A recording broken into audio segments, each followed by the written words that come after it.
A noite caía, amigos, como um manto escuro e pesado sobre a cidade. As luzes dos postes tremeluziam fracas, como velas hesitantes na escuridão, e o vento uivava entre os prédios altos, carregando consigo o cheiro frio da chuva que prometia chegar. Era uma dessas noites em que a gente se encolhe em casa, perto do fogo, com uma xícara de chá quente nas mãos, agradecendo por ter um teto sobre a cabeça. Mas nem todos tinham essa sorte. Eu me lembro como se fosse hoje da primeira vez que vi o seu Elias. Ele estava ali, encolhido em um canto da praça, perto da igreja. Uma figura magra e esguálida, envolta em farrapos sujos e rasgados. O cabelo, outrora castanho, agora era uma massa emaranhada de fios grisalhos e poeira. O rosto, marcado pelas intempéries e pelo sofrimento, revelava sulcos profundos, como se cada ruga contasse uma história de dor e desilusão. Ele parecia um fantasma, uma sombra esquecida pela cidade. As pessoas passavam por ele apressadas, desviando o olhar, como se ele fosse invisível. Algumas até mesmo o evitavam, como se tivessem medo de se contaminar com a sua miséria. Era como se ele não pertencesse àquele mundo, como se fosse um estranho em sua própria terra. E talvez, no fundo, ele sentisse exatamente isso. Eu, confesso, também senti um certo desconforto ao vê-lo ali.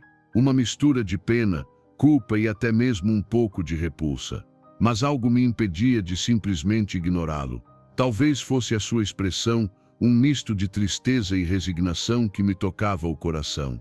Talvez fosse a sua postura, curvada pelo peso dos anos e das dificuldades, mas ainda assim digna e altiva.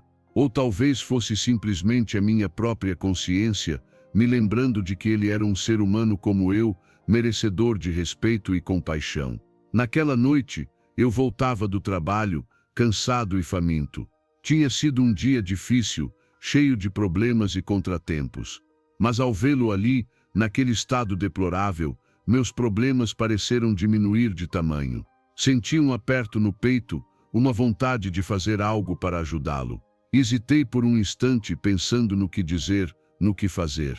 Tinha pouco dinheiro no bolso, o suficiente apenas para o jantar, mas sabia que não poderia ir para casa sem antes tentar fazer alguma coisa. Respirei fundo, tomei coragem e me aproximei dele. "Boa noite, seu Elias", eu disse, com a voz um pouco hesitante. Ele ergueu a cabeça lentamente, os olhos cansados e desconfiados me fitando com atenção. Demorou alguns segundos para que ele me reconhecesse. "Boa noite", ele respondeu, com a voz rouca e fraca. Percebi que ele estava tremendo de frio. A noite estava gélida e seus farrapos não ofereciam muita proteção. "Eu tenho um pouco de dinheiro aqui", eu continuei, tirando algumas notas amassadas do bolso. "Não é muito, mas talvez dê para comprar alguma coisa quente para comer." Ele me olhou surpreso, como se não acreditasse no que estava ouvindo.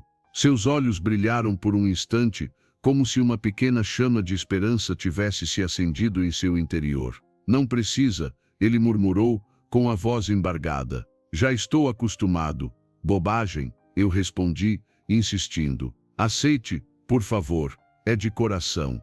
Estendi as notas para ele, e ele hesitou por um instante antes de pegá-las. Seus dedos estavam gelados e trêmulos. "Muito obrigado", ele disse, com a voz embargada pela emoção. "Que Deus te abençoe." "Não precisa agradecer", eu respondi, sorrindo. "Fico feliz em poder ajudar." Fiquei ali conversando com ele por alguns minutos. Descobri que ele se chamava Elias, que tinha sido um homem de bem, com uma família, um trabalho e uma casa, mas que a vida o havia golpeado com força, tirando-lhe tudo o que ele tinha. Ele havia perdido a esposa para uma doença cruel, o emprego para a crise econômica e a casa para as dívidas. Desesperado e sem ter para onde ir, ele havia acabado nas ruas, mendigando por um pedaço de pão e um lugar para dormir. Sua história me comoveu profundamente. Percebi que ele não era apenas um mendigo, um indigente, um número nas estatísticas. Ele era um ser humano, com sentimentos, sonhos e esperanças. Um homem que havia sofrido muito, mas que ainda mantinha a dignidade e a fé em Deus. Prometi a mim mesmo que não o abandonaria, que faria tudo o que estivesse ao meu alcance para ajudá-lo a sair daquela situação. Nos dias seguintes, comecei a visitá-lo com frequência. Levava comida, roupas e cobertores. Conversava com ele, ouvia suas histórias e tentava animá-lo. Aos poucos, fomos nos tornando amigos. Descobri que ele era um homem inteligente, culto e de bom coração. Ele tinha uma sabedoria incrível, adquirida ao longo dos anos de experiência e sofrimento. Ele me contava histórias da sua vida, dos seus tempos de felicidade, dos seus sonhos e projetos. Falava com paixão da esposa, dos filhos e dos netos. E também falava com tristeza das perdas, das decepções e das dificuldades. Aprendi muito com ele. Aprendi a valorizar as pequenas coisas da vida, a ser grato pelo que tenho e a nunca perder a esperança. Aprendi que a verdadeira riqueza não está no dinheiro, nos bens materiais ou no status social, mas sim no amor, na amizade e na fé. Um dia, tive uma ideia. Sabia que ele era um excelente contador de histórias. Ele tinha uma voz cativante, uma memória prodigiosa e um talento nato para narrar os acontecimentos. Pensei em convidá-lo para contar histórias na praça, em troca de uma pequena contribuição das pessoas que o ouvissem. A princípio, ele resistiu à ideia. Tinha vergonha de se expor daquela forma, de se mostrar como um mendigo pedindo esmolas. Mas eu insisti, argumentando que ele não estaria pedindo esmolas, mas sim oferecendo um serviço, compartilhando seu talento e sua sabedoria. Depois de muita insistência, ele finalmente concordou. Preparamos um pequeno palco improvisado na praça, com um tapete, uma cadeira e um microfone. Divulgamos o evento nas redes sociais e convidamos as pessoas a comparecer. No dia da apresentação, eu estava nervoso. Tinha medo de que ninguém aparecesse, de que o seu Elias se sentisse humilhado e de que meu plano desse errado. Mas para minha surpresa, a praça estava lotada. Pessoas de todas as idades e classes sociais compareceram para ouvir as histórias do seu Elias. Ele começou a narrar com a voz um pouco trêmula, mas logo se soltou e se entregou à arte de contar histórias. Ele contou histórias de amor, de aventura, de suspense, de terror e de fantasia. Contou histórias da Bíblia, de contos de fadas, de lendas urbanas e de fatos históricos. Contou histórias engraçadas, tristes, emocionantes e inspiradoras. As pessoas ouviam atentamente, maravilhadas com a sua performance. Riam, choravam, se emocionavam e se inspiravam com as suas palavras. No final de cada história, ele recebia uma salva de palmas e uma chuva de moedas e notas no seu chapéu. O sucesso foi tão grande que ele passou a se apresentar todas as noites na praça. Tornou-se uma celebridade local, um ícone da cidade. As pessoas o admiravam, o respeitavam e o amavam. Ele deixou de ser o mendigo esquecido para se tornar o contador de histórias mais famoso da região. Com o dinheiro que arrecadava, ele conseguiu alugar um pequeno quarto em uma pensão, comprar roupas novas e comer comida de verdade. Mas o mais importante é que ele recuperou a dignidade, a autoestima e a esperança. Ele voltou a sorrir, a sonhar e a viver. Sua história se espalhou por todo o país e até mesmo para o exterior. Ele foi convidado para dar entrevistas em rádios, jornais e televisões. Recebeu prêmios e homenagens. Sua vida se transformou completamente. Mas ele nunca se esqueceu de suas origens. Continuou humilde, generoso e solidário. Usava parte do seu dinheiro para ajudar outros moradores de rua, para alimentar os famintos e para abrigar os desamparados. Ele se tornou um exemplo para todos nós. Um exemplo de superação, de fé e de amor ao próximo. Um exemplo de que, mesmo nas situações mais difíceis, é possível encontrar um caminho para a felicidade. Um dia, ele me procurou e me disse: "Meu amigo, você mudou a minha vida. Você me resgatou das trevas e me trouxe para a luz. Você me mostrou que ainda existe bondade no mundo. Eu nunca vou me esquecer de você." Eu o abracei emocionado e lhe respondi: "Seu Elias, você também mudou a minha vida. Você me ensinou a ser uma pessoa melhor, a valorizar o que tenho e a nunca perder a esperança. Eu também nunca vou me esquecer de você." Ele viveu muitos anos ainda, contando histórias e inspirando pessoas. Faleceu em paz, cercado de amigos e admiradores. Deixou um legado de amor, de esperança e de fé.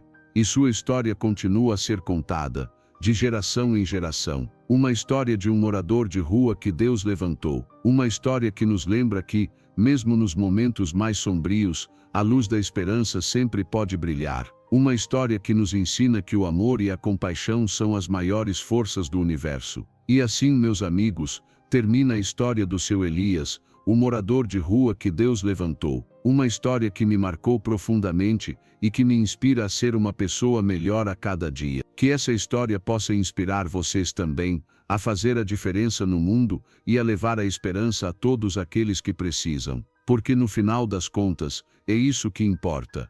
É isso que nos torna verdadeiramente humanos. A noite caía como um manto aveludado sobre a cidade, as luzes tremeluzindo como vagalumes indecisos em meio à escuridão crescente. O ar, impregnado pelo cheiro de chuva que havia cessado há pouco, carregava consigo o sussurro do vento, um lamento que ecoava entre os prédios altos e frios. E foi em meio a esse cenário melancólico que eu o vi pela primeira vez. Ele estava encolhido em um canto da praça, sob a proteção hesitante de uma marquise. A figura, emoldurada pela sombra, era quase indistinguível, uma mancha escura em meio à paleta noturna. A única coisa que denunciava sua presença era o tênue brilho de um cigarro, a brasa rubra acendendo e apagando em um ritmo lento e constante. Eu passava por ali quase todas as noites, voltando do trabalho. A praça, durante o dia, era um oásis de movimento e cor, crianças correndo, pombos grasnando, amantes de mãos dadas sob a sombra das árvores. Mas à noite, ela se transformava em um palco desolado, um refúgio para os esquecidos, os marginalizados, os invisíveis. E ele, o homem na marquise, parecia ser um desses fantasmas urbanos. No começo, eu apenas o observava de longe, sentindo uma pontada de incômodo e curiosidade. Quem era ele? O que o havia trazido para aquele canto esquecido da cidade? Teria ele uma família, um passado, uma história? As perguntas se acumulavam em minha mente, mas o medo de invadir sua privacidade, de perturbar sua solidão, me impedia de me aproximar. Até que, uma noite, a chuva voltou. Ela despencou do céu com fúria, lavando as ruas, afogando os sons da cidade. Eu estava a caminho de casa, encharcado e tremendo de frio, quando o vi novamente. Ele continuava ali, sob a marquise, mas a chuva implacável o alcançava, molhando suas roupas esfarrapadas, encharcando seus cabelos. Algo em mim se quebrou naquele momento. A indiferença que eu cultivava cuidadosamente se esfacelou, dando lugar a uma compaixão avassaladora. Eu não podia simplesmente passar por ele e fingir que não o via. Não podia ignorar o sofrimento estampado em seu rosto, a resignação em seus olhos. Hesitei por um instante, sentindo o medo me paralisar. Mas a imagem daquele homem, encolhido sob a chuva, era mais forte do que qualquer receio. Respirei fundo e me aproximei. Boa noite, eu disse, a voz embargada pela emoção. Está chovendo muito. Você está bem? Ele ergueu a cabeça lentamente, os olhos fixos em mim com uma intensidade surpreendente. Havia uma tristeza profunda ali, uma dor antiga e persistente, mas também havia uma faísca de curiosidade, uma réstia de esperança. Estou, ele respondeu, a voz rouca e hesitante.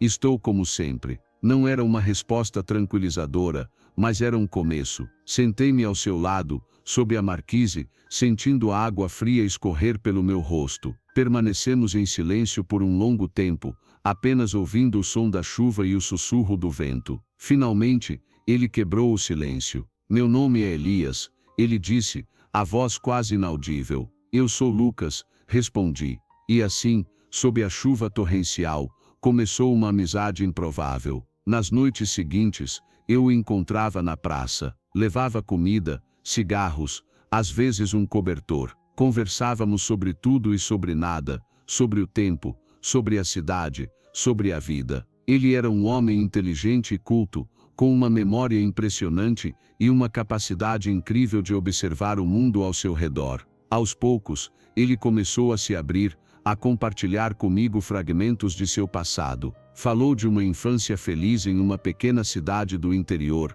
de um casamento apaixonado, de uma carreira promissora como professor de história, mas também falou da tragédia que o havia derrubado, da morte da esposa em um acidente, da depressão que o consumiu, da perda do emprego, da ruína financeira. Ele havia perdido tudo, mas ainda conservava uma dignidade impressionante. Não se lamentava, não se queixava da sorte. Aceitava seu destino com uma resignação amarga, como se soubesse que não havia mais nada a fazer. Eu me sentia impotente diante de sua dor, queria ajudá-lo, queria tirá-lo daquela situação, mas não sabia como. Ofereci dinheiro, um lugar para dormir, um emprego, mas ele recusava tudo, com uma gentileza firme e inabalável. Eu não preciso da sua caridade, ele dizia. Eu só preciso de um amigo improvável, mas um amigo verdadeiro. Passávamos horas conversando, compartilhando histórias,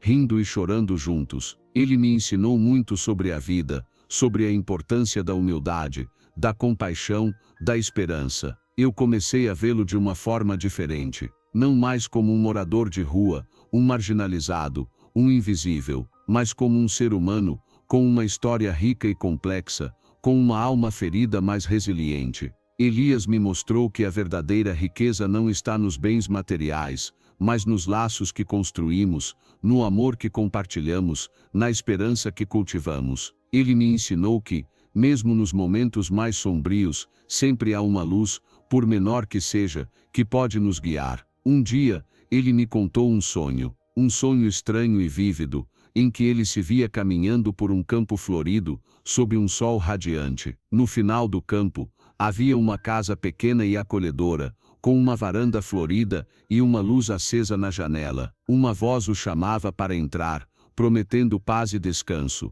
Ele acordou com uma sensação de serenidade e esperança. Pela primeira vez em muitos anos, sentiu que havia um propósito em sua vida, um caminho a seguir. Eu não sabia o que pensar sobre aquele sonho. Era apenas uma fantasia, um desejo inconsciente, ou seria um sinal, uma mensagem divina. Decidi não questionar, apenas o apoiei em sua busca, incentivando-o a seguir em frente, a acreditar em seus sonhos. Juntos, começamos a procurar por essa casa. Percorremos ruas e vielas, praças e parques, buscando um vislumbre do campo florido, da varanda florida, da luz na janela. A busca parecia vã. A cidade era um labirinto de concreto e aço, um lugar hostil e impiedoso. Mas Elias não desistia. Ele caminhava com um sorriso no rosto, radiante com uma nova esperança no coração. Até que um dia, encontramos. Não era exatamente como no sonho. Não havia campo florido,